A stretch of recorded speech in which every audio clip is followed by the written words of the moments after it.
हरे कृष्णा। पौष मास के शुक्ल पक्ष की एकादश यानी कि पुत्रदा एकादशी संतान की उन्नति और अच्छे स्वास्थ्य के लिए बहुत महत्वपूर्ण मानी गई है। हर साल पौष माह के शुक्ल पक्ष की एकादशी तिथि पर पौष पुत्रदा एकादशी का व्रत रखा जाता है। साल 2024 में पौष पुत्रदा एकादशी 21 जनवरी को है। यह दिन जगत के पालनहार भगवान विष्णु को समर्पित होता है। इस दिन भगवान विष्णु की विधि विधान से पूजा की जाती है। साथ ही उनके निमित्त एकादशी का व्रत रखा जाता है। इस व्रत के पुण्य प्रताप से साधक को मनोवांछित फल की प्राप्ति होती है। साथ ही निसंतान साधकों को पुत्र रत्न की प्राप्ति होती है। अतः साधक श्रद्धा भाव से भगवान विष्णु और माँ लक्ष्मी की पूजा करते हैं। आइए पौष पुत्रदा एकादशी की तिथि, शुभ मुहूर्त और पूजा विधि जानते हैं। पंचांग के अनुसार पौष मास के शुक्ल पक्ष की एकादशी तिथि 20 जनवरी को संध्याकाल 7:26 से शुरू होगी और अगले दिन यानी 21 जनवरी को संध्याकाल में 7:26 पर समाप्त होगी। सनातन धर्म में उदया तिथि का मान है, अतः 21 जनवरी को पौष पुत्रदा एकादशी मनाई जाएगी। साधक 22 जनवरी को सुबह 7:14 से लेकर 9:21 के मध्य पूजा पाठ करके पारण कर सकते हैं। आइए जानते हैं पूजा विधि। साधक पौष पुत्रदा एकादशी तिथि पर ब्रह्मबेला में उठकर सबसे पहले भगवान विष्णु को प्रणाम करें।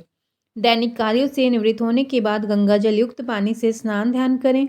इस समय आचमन करके व्रत का संकल्प लें और पीले रंग का नया वस्त्र धारण करें। अब सबसे पहले भगवान भास्कर यानी सूर्यदेव को जल अर्घ दें। इसके पश्चात पंचोपचार करके विधि विधान से भगवान विष्णु और माँ लक्ष्मी की पूजा करें। भगवान विष्णु को पीला रंग अति प्रिय है, अतः पीले रंग का फूल, फल और मिठाई अर्पित करें। पूजा के समय विष्णु चालीसा का पाठ करें। अंत में आरती करके सुख समृद्धि, पुत्र प्राप्ति और धन वृद्धि की कामना करें। दिन भर उपवास रखें। संध्या काल में आरती करके फलाहार कर लें। एकादशी तिथि पर जागरण करने का विधान है, अतः रात्रि में कम से कम 1 पहर तक विष्णु जी का ध्यान अवश्य करें। अगले दिन स्नान ध्यान करके पूजा पाठ करें। इसके पश्चात व्रत खोलें। इस समय जरूरतमंदों को दान अवश्य दें।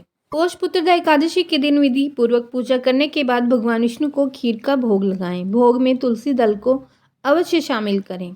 इस बात का विशेष ध्यान रखें कि एकादशी के दिन तुलसी दल तोड़ना वर्जित है, क्योंकि माता लक्ष्मी एकादशी को निर्जला व्रत रखती हैं। इसीलिए एकादशी से एक दिन पहले ही तुलसी दल को तोड़कर रख लें। भगवान विष्णु को केला बहुत प्रिय है। एकादशी के भोग में श्री हरि को केले का भोग लगाएं। कहा जाता है कि इससे धन का लाभ मिलता है। इसके अलावा पुत्रदा एकादशी के दिन भगवान विष्णु के भोग में मिठाई और दूध को शामिल करें। इससे भगवान विष्णु प्रसन्न होते हैं।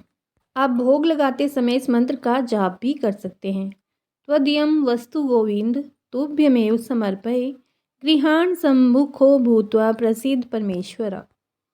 इस मंत्र का अर्थ है कि हे भगवान, जो भी मेरे पास है वो आपका ही दिया हुआ है। आपके द्वारा दिए हुए को ही मैं आपको अर्पित करता हूँ।